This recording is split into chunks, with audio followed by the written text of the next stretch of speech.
Hello friends.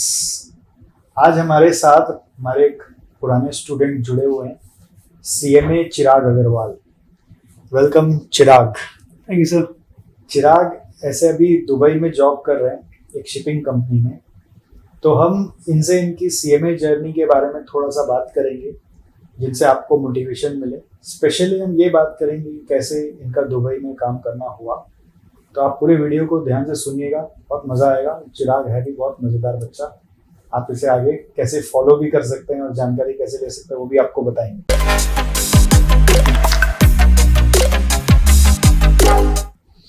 तो चिराग, हमारे जो ऑडियंस है वो बेसिकली सीएमए एस्पिरेंट्स ही हैं। तो हम ये चाहते हैं कि आपके माध्यम से बच्चों को पता चले कि क्या अपॉर्चुनिटी ये डिग्री उनको और दे सकता है। तो आप शॉर्ट में अपने बारे में बताएं कि आप सीएमए कैसे ज्वाइन किए थे, आप उसके बाद कितने साल में सीएमए ख़त्म किए, थोड़ा अपने सबको बताएं। मेरा सीएमए का जर्नी स्टार्ट हुआ था just as everyone after the boards exam start होता है।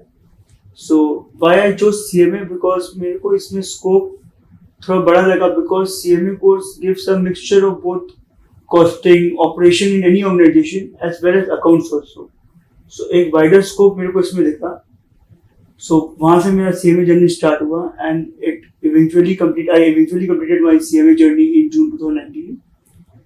So ये course करने के बाद I got an opportunity to work in various organizations. Firstly I worked in a company जिसमें government tenders and government projects में मैंने काम किया, which gave me a good exposure. उसके बाद I worked in field of finance also, and now currently I'm working in shipping company which has access to all across the globe. So this course not only gives you opportunity in various organizations but also to various industries all across the globe. So ये course करने के लिए firstly a person should dedicate his time, his efforts, everything towards this course only. Then perseverance is something which is required, and thirdly is never give up opportunity, because मेरे को भी time लगा. It took me more than 4.5 years to complete this journey, but after that the effort or everything is required, to stay in this field and to grow eventually. So the journey, although it starts from the foundation, but it continues throughout the life, because you need to upscale yourself on each and every level and in each and every situation. So CMA is a really a journey, you can say, full of roller coaster, whether when you are doing this course or even after the qualification. It's a journey full of roller coaster. So one should first be very much determined in themselves whether they should do this journey or not, or they are capable of not. First, one should be confident in himself or in herself. Once he or she is confident enough, then I think anyone can do wonders all across the world. So this is my only motivation to you guys, that be confident, don't give up at any point of time, and wish all of you all the very best. I hope all of you becomes a very successful CMA. And I can guarantee this to you, that the demand of CMAs is increasing day by day in each and every field, in each and every industry.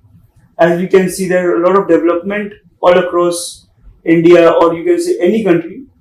So just be there, keep at it, and I hope you will have a wonderful career ahead. Very nice. So अभी क्या है, जैसे आप हमें बताएं कि आप जब सीएमए ज्वाइन करके पढ़ रहे थे, पढ़ते समय आपके मन में ऐसा आता था कि जॉब मिलेगा कि नहीं मिलेगा, क्या फ़ायदा होगा इस कोर्स का, ऐसा कुछ होता था आपके साथ? ऐसा आई थिंक सबके साथ ही होता है, तो मेरे साथ भी हुआ था। मीन्स कभी कभी लगता था कि हो गया और नहीं हो पाएगा आगे। सो वो टेंशन, वो प्रेशर आता है, फिर लगता है कि इतना साल दे दिया है, अभी वो साल क्या पता वेस्ट हो जाए। बट आज मैं बोल सकता हूँ कि वो सब कोई वेस्ट नहीं था। ऑल दोज वर इन्वेस्टमेंट जो कि आगे चल के रिटर्न देता है। सो नेवर थिंक कि कोई साल वेस्ट हो गया या कोई पढ़ाई वेस्ट हो गई। Each and every class, each and every lecture या each and every exam is one step ahead. तो वो सब कभी वेस्ट नहीं होता, वो सब एक इन्वेस्टमेंट के तौर पे ही है जो कि आगे चल के आपको अच्छा रिटर्न देता है। तो मैं ये पूछ रहा हूँ, जैसे जॉब का टेंशन होता था क्या आपको? हाँ, होता था कि जॉब मिलेगा कि नहीं, बिकॉज एज आई सेड कि सिर्फ कोर्स कंप्लीट करना ही एक स्ट्रगल नहीं है या एक चैलेंज नहीं है। Securing a good job, a stable job is also a challenge. So the more you get into this things, the more आप आगे बढ़ोगे, keeping taking one things at a time, the more you will gain experience and more this fears will overcome you can overcome these fears. So job का tension of course सबको होता है, मेरे को भी होता था, लेकिन जैसे जैसे टाइम बीतते गया, सिचुएशंस आते गए, and when you take one situation at a time, so ये फियर आपको ऑटोमेटिकली कम होता है। यस, मीन्स आप पहले पढ़ाई खत्म करो, अपना एग्जाम दो, फिर आप नेक्स्ट आगे बढ़ो, फिर रास्ता अपने आप खुलते रहेगा। Very nice.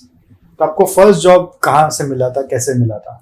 First job basically मेरे को लाइक लिंक्डइन एंड इंडीड के थ्रू जब मैंने अप्लाई किया, सो वहां से मेरे को मिला। अब कैसे अप्लाई करते हैं वहाँ पे? वहां पे firstly you need to have a good professional CV.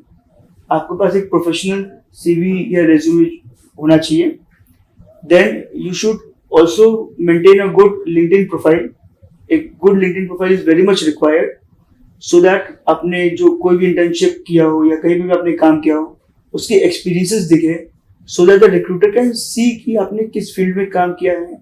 And if they feel कि कैसे अप्लाई किया आपने, कैसे पता चला कि आपको जॉब देना है? मतलब रिक्रूटर आपको अप्रोच किया कि आपने रिक्रूटर को अप्रोच किया? नहीं, मैंने रिक्रूटर को अप्रोच किया। कैसे किया, क्या सर्च किया लिंक्डइन में? मैंने लिंक्डइन में जाके पहले कॉस्ट मैनेजमेंट अकाउंटेंसी जो मेरा कोर्स मैंने जो किया था, जो क्वालिफिकेशन मैंने लिया था, पहले मैंने उसके उस जॉब रोल के लिए क्या क्या जॉब्स अवेलेबल है मैं उस पर पहले गया।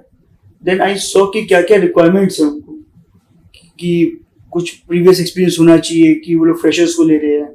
सो then I filtered myself कि मैं कहाँ स्टैंड करता हूँ, कि मैंने इस तरह के काम पहले किया हुआ है, so that I can give them the experience that they require. और if they are looking for freshers and I am a fresher, so उसके अकॉर्डिंगली कि अगर आप एक फ्रेशर हो and they are looking for experience person. Search कैसे किया, क्या टाइप करे?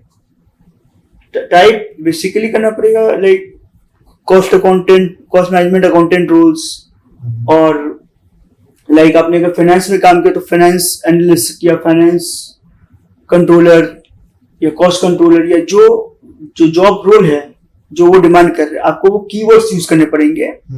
लाइक कॉस्ट कंट्रोलर हो गया, कॉस्ट अकाउंटेंट हो गया, या आपने क्या सोचा था, याद है आपको? मैंने उस समय बेसिकली कॉस्ट मैनेजमेंट अकाउंटेंट ही टाइप किया था। अच्छा, फिर उससे कुछ जॉब्स मिल गए आपको? कुछ जॉब्स मिले, तो उसमें मैंने वन आफ्टर दिया जो मेरे को लगा कि फिट है। फिर उसमें इंटरव्यू दिया? फिर उसमें मैंने इंटरव्यू दिया, तो वो उसमें ही सिलेक्शन हो गया आपका?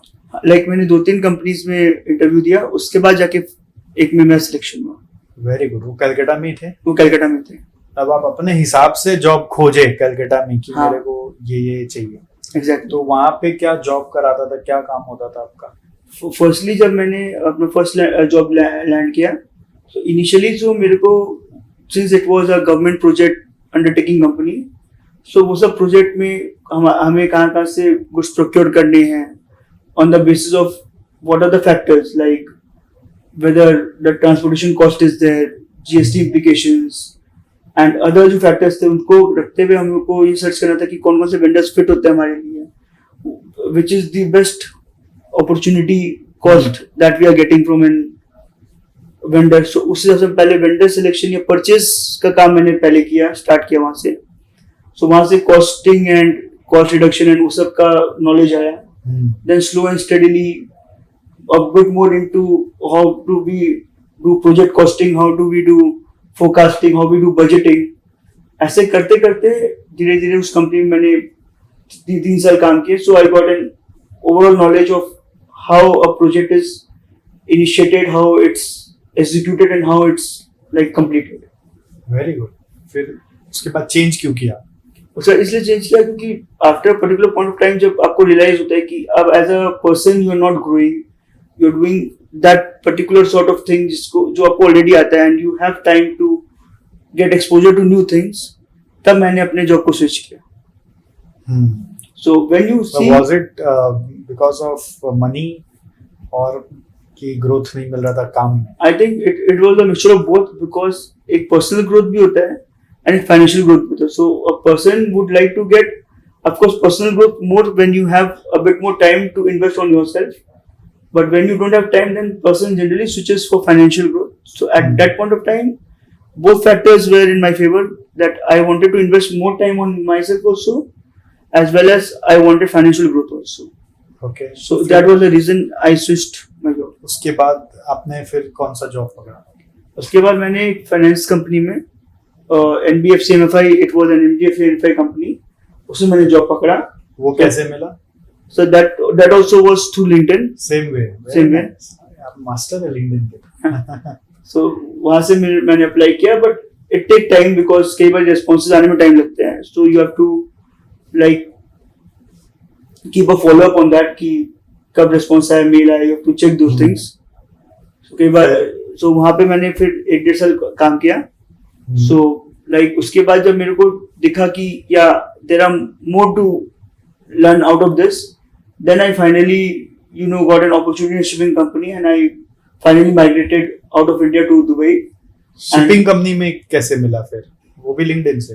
हाँ, नहीं, शिपिंग कंपनी के बारे में मेरे को मेरे फ्रेंड्स एंड जो कलीग्स हैं उनके थ्रू पता चला. अच्छा. Then I directly applied in that company. I sent my CV directly to that company. अच्छा, उनके यहाँ वैकेंसी Okay, है हाँ. ऐसा कुछ? So that was a company again based in Kolkata, but they had placed me in Dubai. So eventually I went to Dubai, and since then I'm working there. तो Dubai में जाकर वहाँ पे क्या काम करते हो आप? वहाँ पे I'm basically doing the work of a cost accountant, which is somewhere related to costing of voyages, determining the OPEX, operational costing of the voyage or the cargo that is to be shipped, as well as maintaining the accounts of the vessels that our company has or had taken on hire. So it's the like combination of both costing as well as financial accounting also. So this is a basic my job profile that I do. Out of all three मतलब कहाँ सबसे ज्यादा learning हुई थी आपकी? Like of course the first company gives you the most of the learning because वहीं से एक बेस सेटअप होता है, वहीं से एक escalation आपको मिलता है. Then you just keep growing on that. Enjoy ज्यादा कर रहे हो दुबई में? नहीं, ऐसा नहीं कि दुबई में है, because there also you have that same job Dubai timing. का वर्क टाइम क्या रहता है वहाँ पे?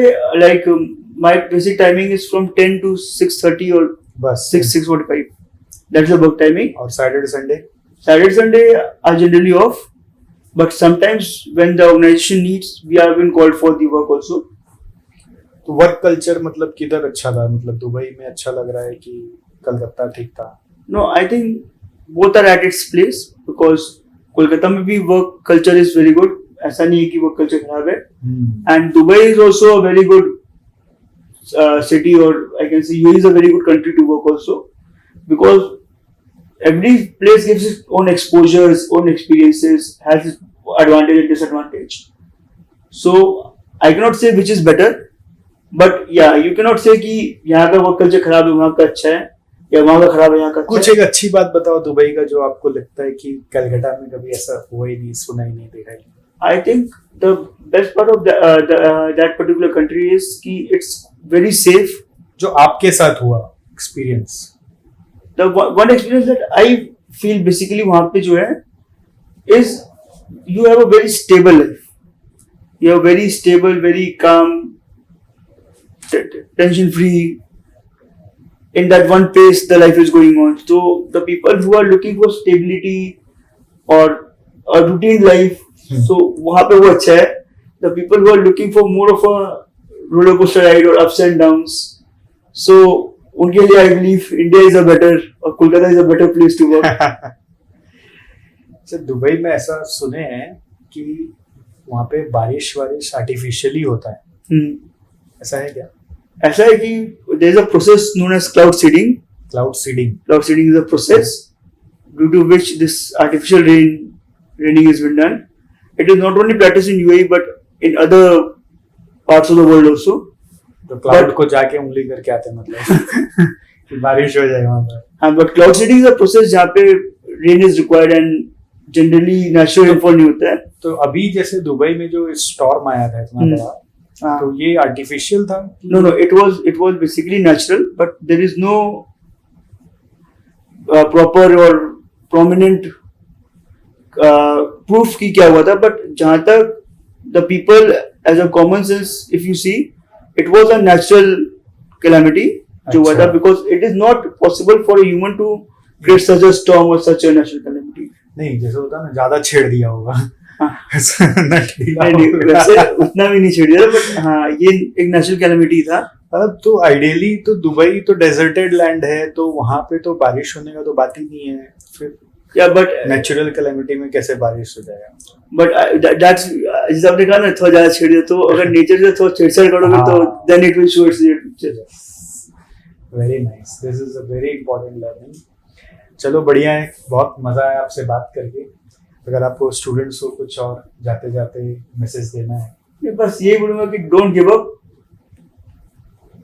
वो एक एटीट्यूड रखना जरूरी है. So eventually everyone will reach the destination. Yes. और एक मेरे को बहुत अच्छा लर्निंग मिला इनसे कि आप जॉब के लिए ना बैठे मत रहिए घर पे. लिंक्डइन एक ऐसा साधन है जिसको आप लोग एक्सप्लोर क्यों नहीं करते? अगर जॉब चाहिए लिंक्डइन में ट्राई करो, सीवी अच्छे से बना के रखो और लिंक्डइन प्रोफाइल मेंटेन करो. और जॉब सर्च करके जहाँ पे रिक्वायरमेंट्स आ रहे हैं, उन रिक्वायरमेंट के हिसाब से अपने माइंड को प्रिपेयर करो कि आप कैसे उनके रिक्वायरमेंट को फुलफिल करेंगे, जो इंटरव्यू में पूछ भी सकता है. तो you have to answer according to their requirement in order to get that job. And थोड़ा सा पेशेंस रखना है. चलिए, thank you so much, wish you all the best. Thank you sir. And ऐसे ही हम लोग मिलते रहते हैं और भी अपने बहुत अच्छे अच्छे पास आउट स्टूडेंट्स के साथ. तो बने रहिए हमारे साथ और एंजॉय करते रहिए ऐसे सेशंस को. अच्छा लगे, इंस्पिरेशन आया हो थोड़ा भी, तो शेयर जरूर करिए जिससे और भी लोगों को इंस्पिरेशन मिले.